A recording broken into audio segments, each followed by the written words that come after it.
Bon allez, on est le 31 octobre. Il me reste 55 jours pour finir cette pièce. Ouais, c'est ça.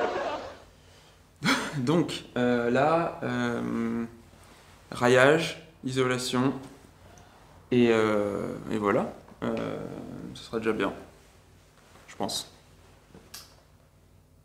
Let's go.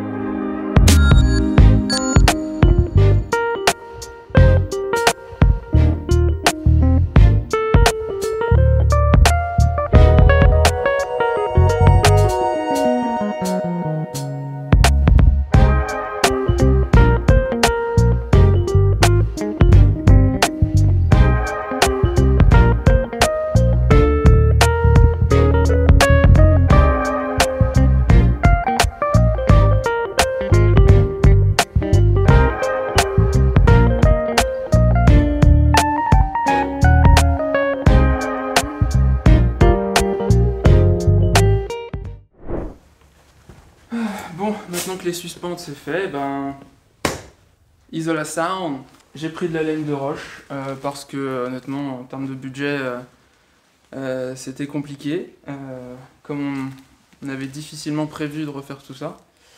Donc laine de roche avec un lambda de 32, c'est pas trop mal.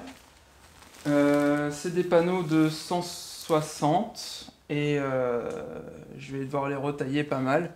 Comme c'est des panneaux, j'espère que ça va se tenir assez bien dans les structures de solives. Et voilà. Donc c'est parti. C'est parti, mon kiki. Comme ça. C'est parti mon kiki, ouais.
Bon, petite aparté sur le montage de la laine de verre, de roche. Donc vous avez vu, c'était un peu galère.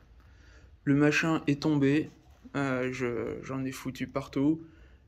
C'est un enfer. Hein. J'ai essayé de recoller tant bien que mal des trucs. Et en fait, je suis quand même assez content parce que c'est un truc de voir la vidéo et de se dire « Ah, ça a l'air simple » et de faire. Donc on passe de... le mec est un amateur, c'est un enfer, le truc tient à peine. Voilà, le machin est complètement pété, c'est pont de chaleur, enfin pont thermique assuré. Alors là, le machin, bon, ça c'est parce que y a plus de la largeur du panneau, donc c'est pour ça que ça tombe, mais vous inquiétez pas, je vais ranger ça. Donc on passe de ça à... putain, le mec est un professionnel. Je sais pas, j'ai compris le truc. J'ai compris le machin. Voilà, c'est pas sorcier, il faut prendre son temps. Et il faut bien se protéger aussi, hein, j'en fous partout. C'est de la laine de roche, c'est de la merde quand même. Mais, vous avez vu, c'est pas mal. Celui-là, là, on voit bien la différence, cette merde. Et là, c'est pas mal. Donc il faut continuer comme ça. C'est ce que j'ai essayé de faire. Non, pardon. C'est ce que je vais faire. Allez.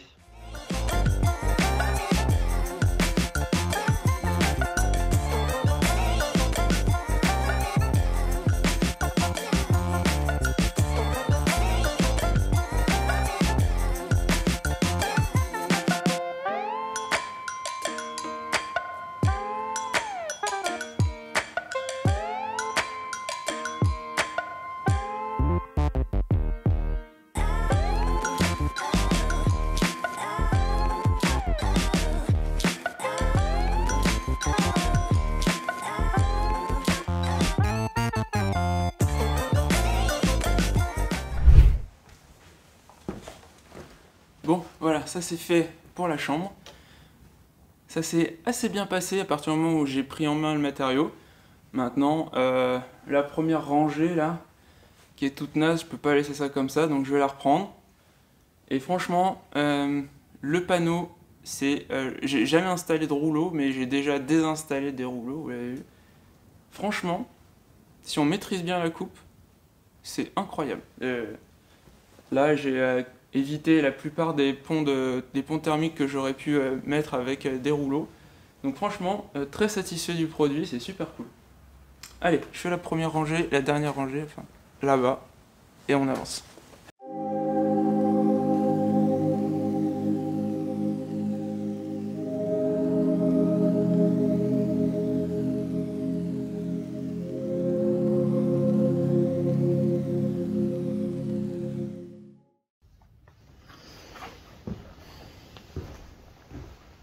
Bon, il faut toujours que ça arrive. C'est arrivé. Moment d'inattention, je suis dans le truc.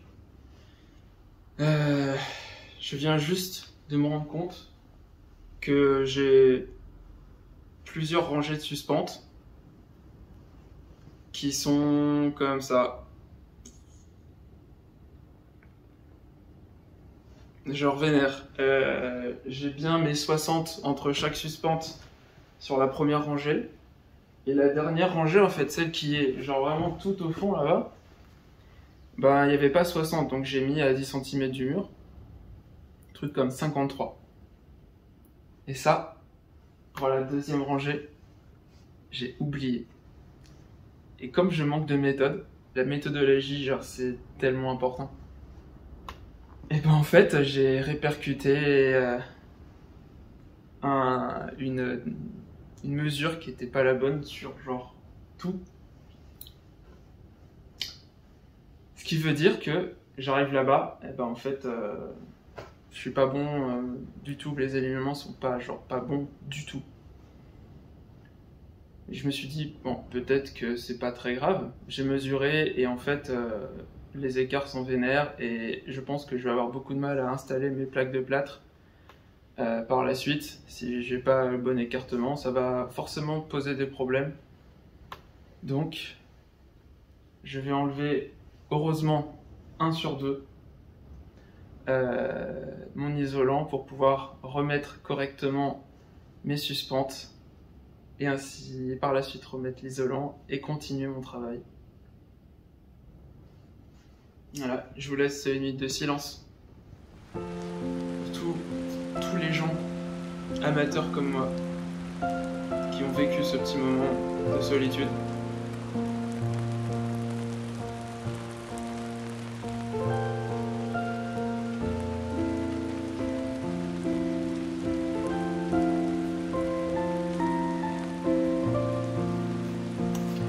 Les travaux c'est dur. Ok?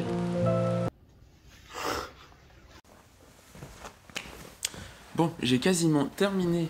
Et oh! Quand je parle, ça résonne moins. C'est trop rigolo.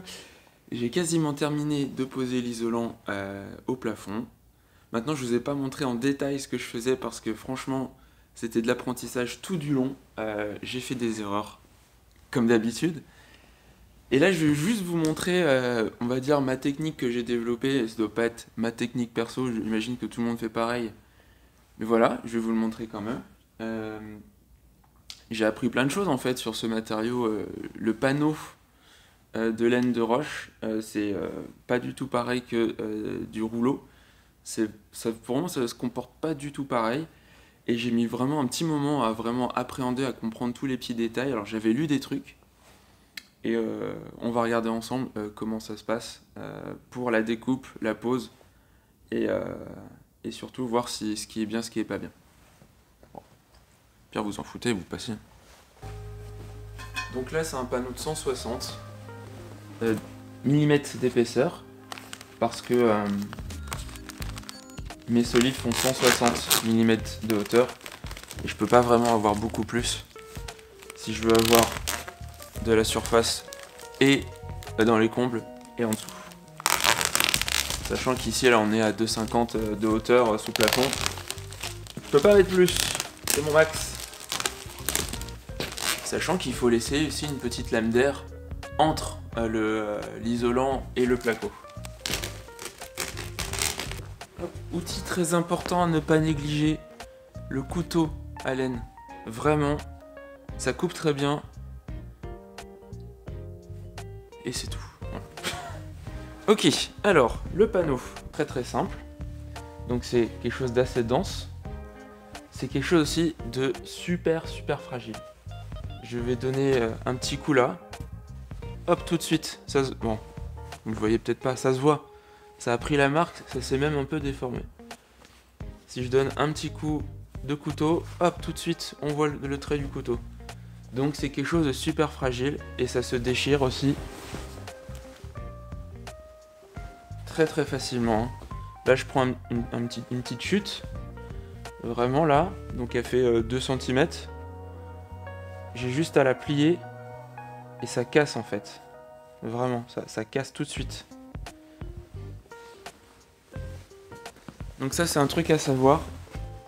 C'est le panneau, en tout cas celui-ci, c'est très fragile. Je me suis aidé d'un petit bout de mon temps pour tracer mes traits pour pouvoir couper correctement. Donc ça, c'est une chose. Maintenant, on va voir côté plafond. Donc, si vous êtes aussi dans mon cas, c'est-à-dire que votre solivage a été fait avec cette zone-là, et ben, ce que je vous conseille, c'est toujours de mesurer toutes les longueurs. Par exemple, là, j'ai ce panneau à mettre ici. Ok. Alors, je mesurais là, et j'ai 43,7. C'est important. Les millimètres, bizarrement, sont importants. Au début, je me suis dit, quelques millimètres, c'est pas très grave, c'est un peu mou, ça va prendre la forme. Pas du tout. C'est un panneau rigide. Semi-rigide, en tout cas il est quand même assez rigide, donc les millimètres sont importants.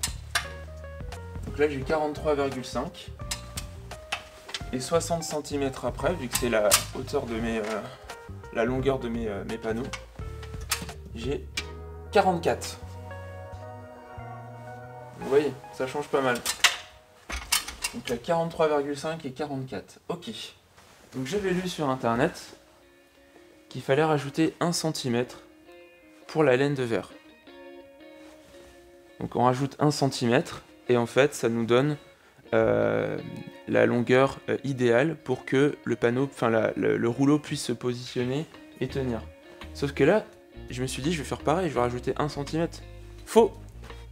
Ce que j'ai vu moi, c'est que il faut rajouter plus ou moins 0,5 mm.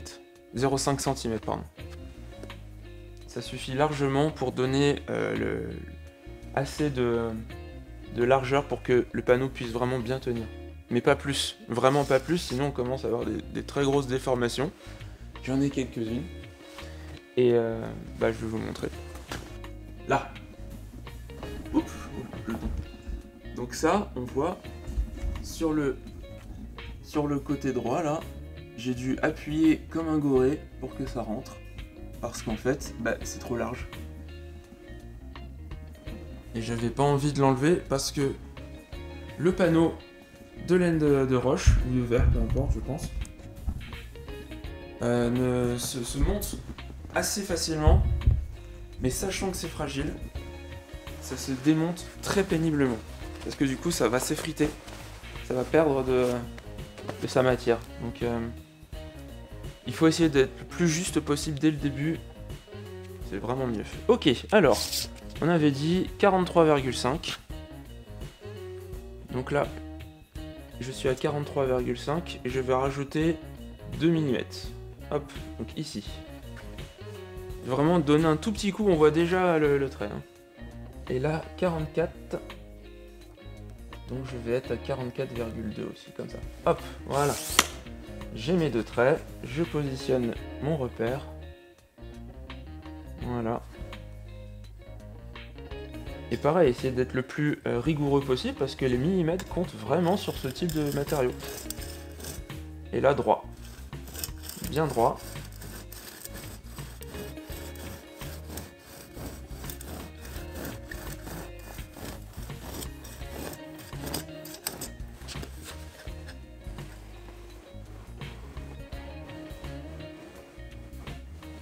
Voilà. Et je vais pas jusqu'au bout. Je vais pas jusqu'au fond. Comme ça, je coupe pas mon panneau en dessous.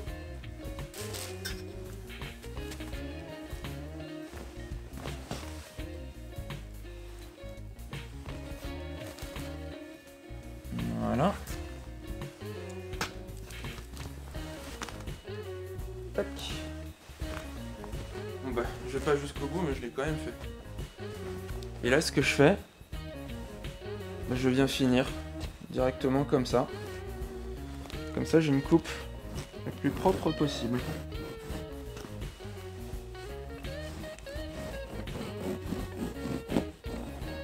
Voilà.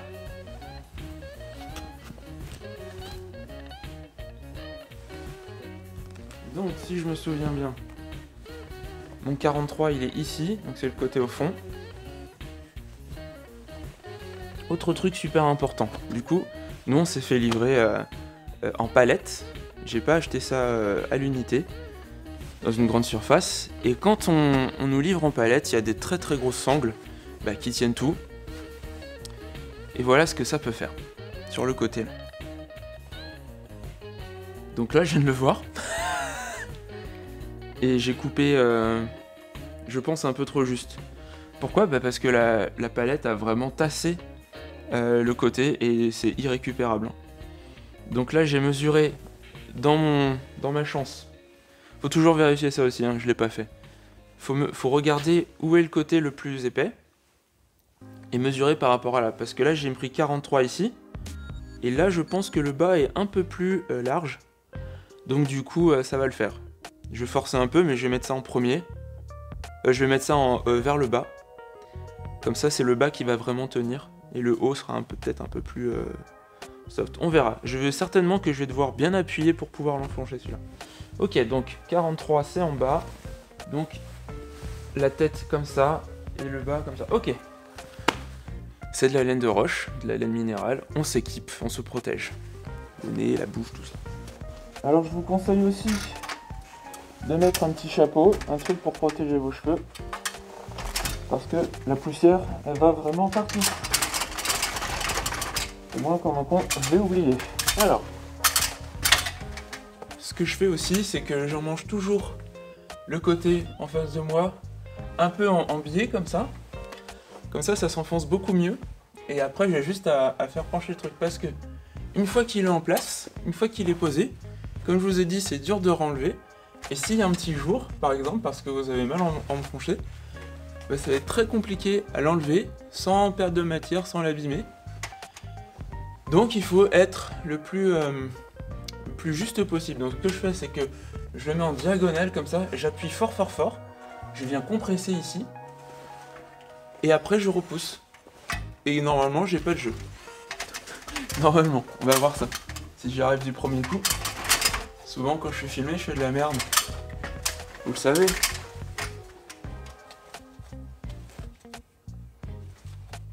Allez hop. Donc là je viens. Tac. Je pousse. Je pousse et là, j'enfonce. Voilà.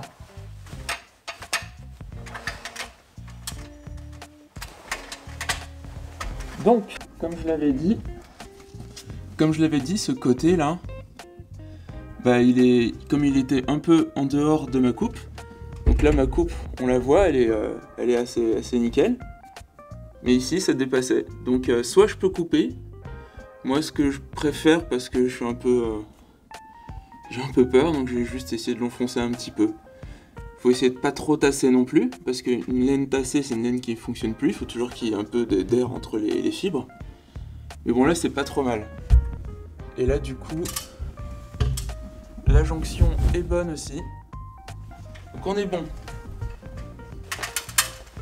Aussi ce que je fais, c'est que là où il y a deux côtés qui se rapprochent comme ça, qui se touchent, pour qu'il y ait une bonne jonction, je viens avec mes deux mains comme ça, appuyer en même temps. Et j'appuie plus ou moins pour que en fait, les mailles, les fibres se mettent au bon endroit.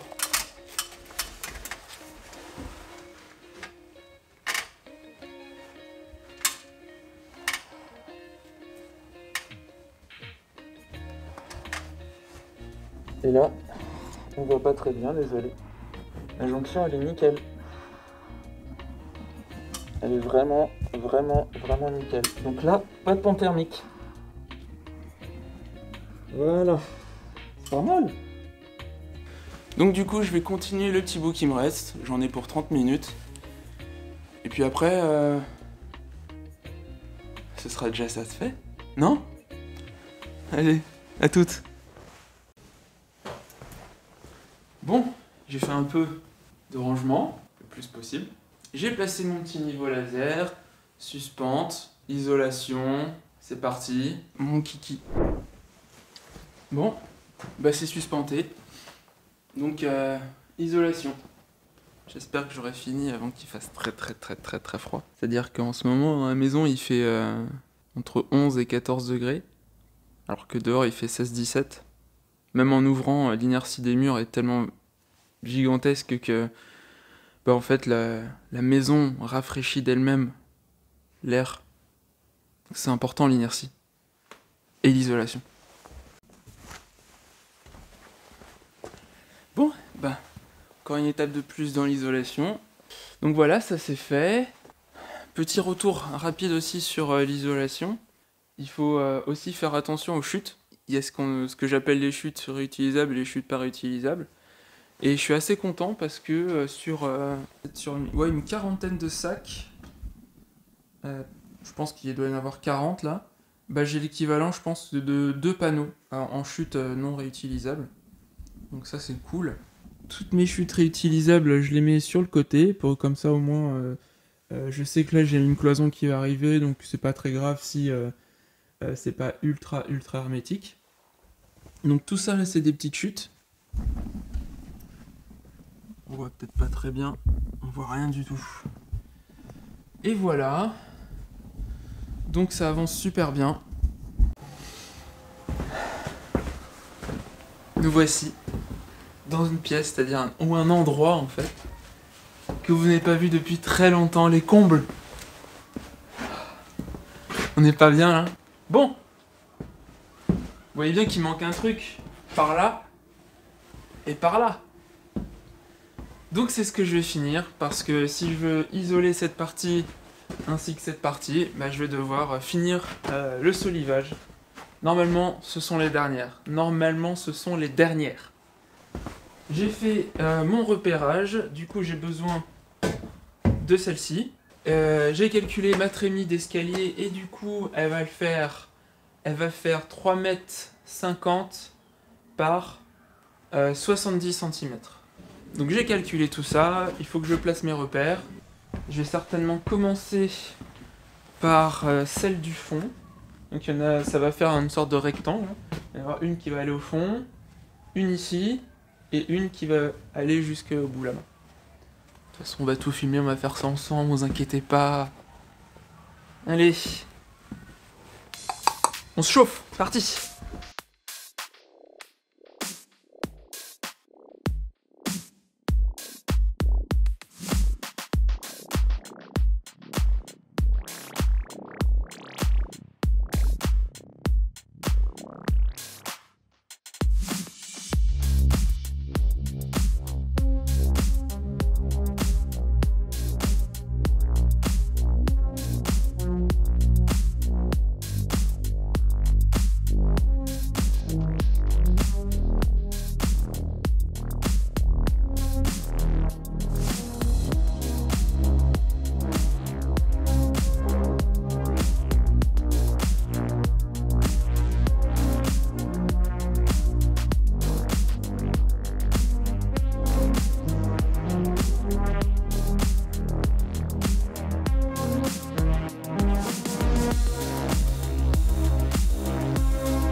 j'arrivais pas à enfoncer ce truc-là et j'ai pensé à des amis très proches qui m'ont dit un jour, utilise ton cerveau.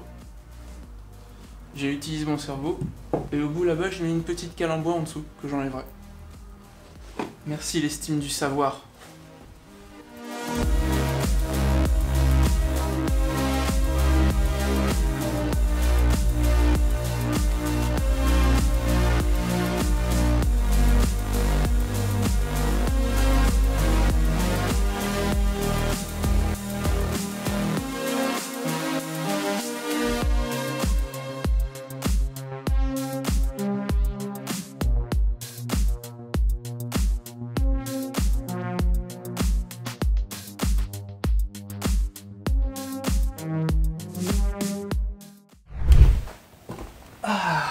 Bon ben voilà, je suis très heureux de vous annoncer que c'est officiel. Le solivage est terminé.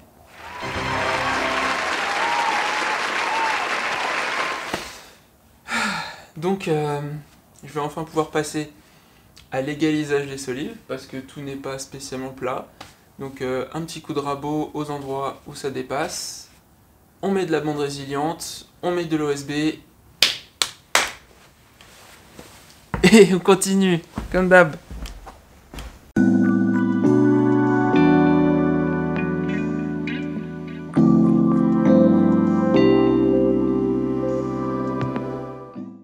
Bon, maintenant qu'on a fini de soliver, on remet le plancher, bien entendu.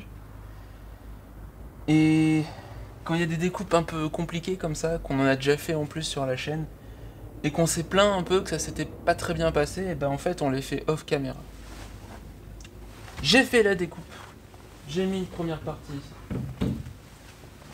C'est la partie la plus simple.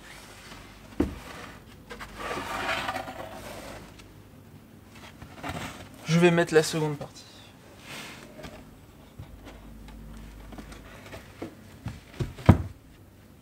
Alors comme d'habitude,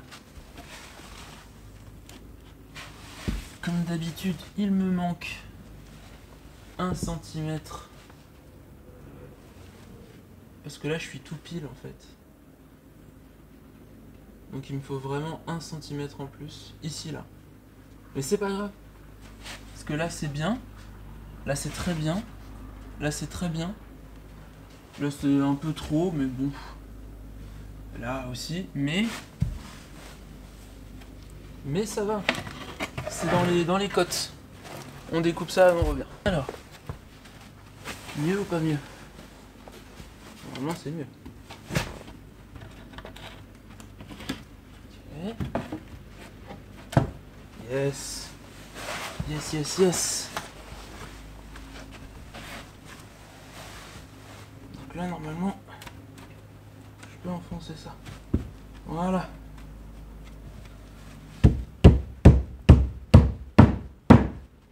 Qu'est-ce qui bloque?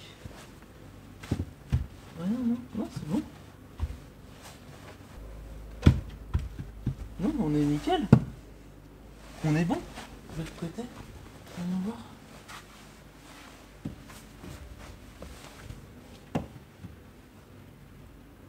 C'est très bien.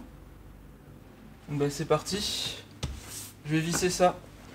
C'est toujours agréable quand ça se passe bien comme ça.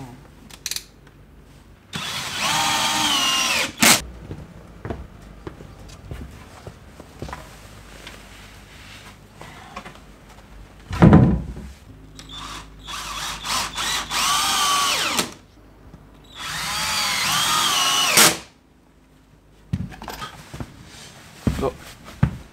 Puis le reste c'est comme d'habitude, hein. Mais des planches. Allez.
Bon, je vous ai pas montré parce que c'est vraiment pas intéressant, mais voilà, pour que vous sachiez, on est dans mon bureau et j'ai suspenté.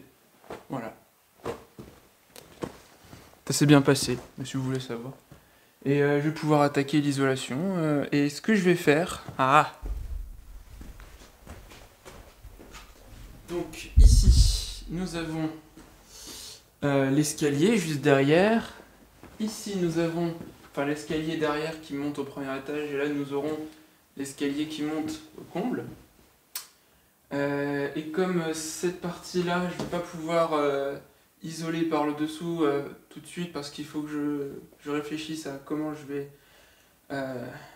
échafauder. Du coup, je vais juste après, je vais monter de l'isolant dans les combles, des paquets, et je vais les poser par-dessus en attendant. Comme ça les stocke, et en plus ça va isoler un peu légèrement.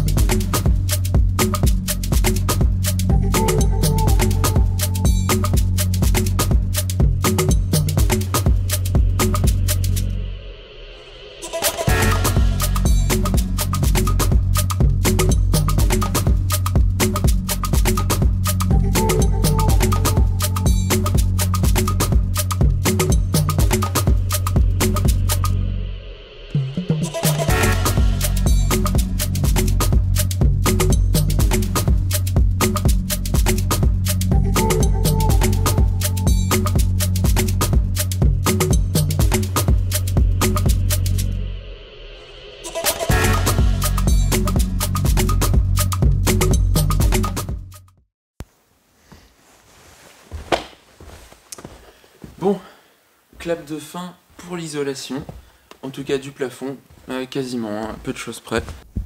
De l'autre côté, c'est ok, sur, on va dire, 5 sixièmes de la surface.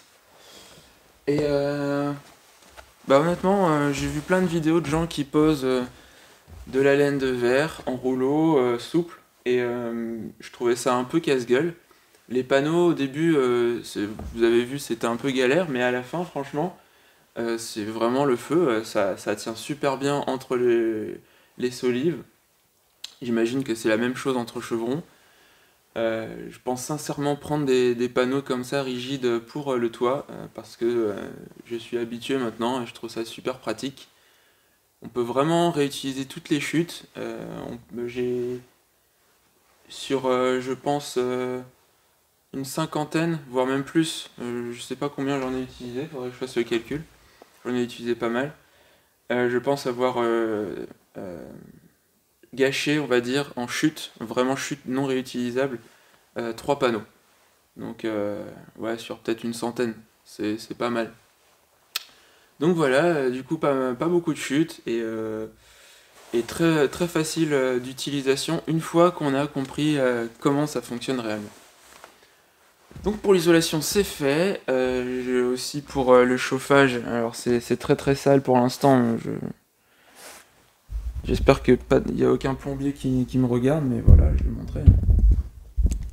C'était la première fois que je faisais ça, et ça s'est pas super bien passé. Maintenant, voilà, c'est étanche et ça chauffe. Ce que j'ai prévu de faire, c'est d'enterrer ça un petit peu.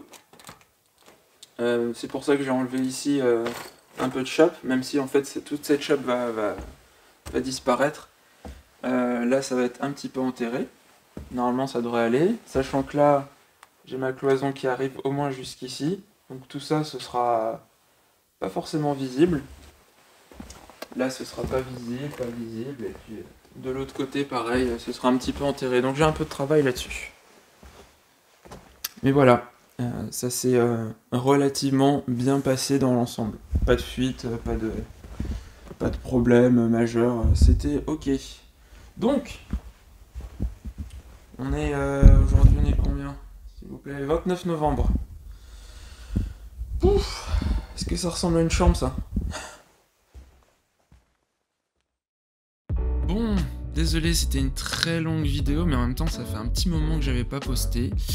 Donc voilà, j'espère que cette vidéo vous a plu. Si vous avez compris à la fin de la vidéo, mon objectif, mon challenge, c'est de faire la chambre, de la finir pour le 25 décembre, genre c'est notre cadeau de Noël, donc j'espère que vous serez au rendez-vous 25 décembre dans les alentours pour voir si j'ai réussi. Allez, bonne fête à tous, et à bientôt. C'est une bonne suffit ça.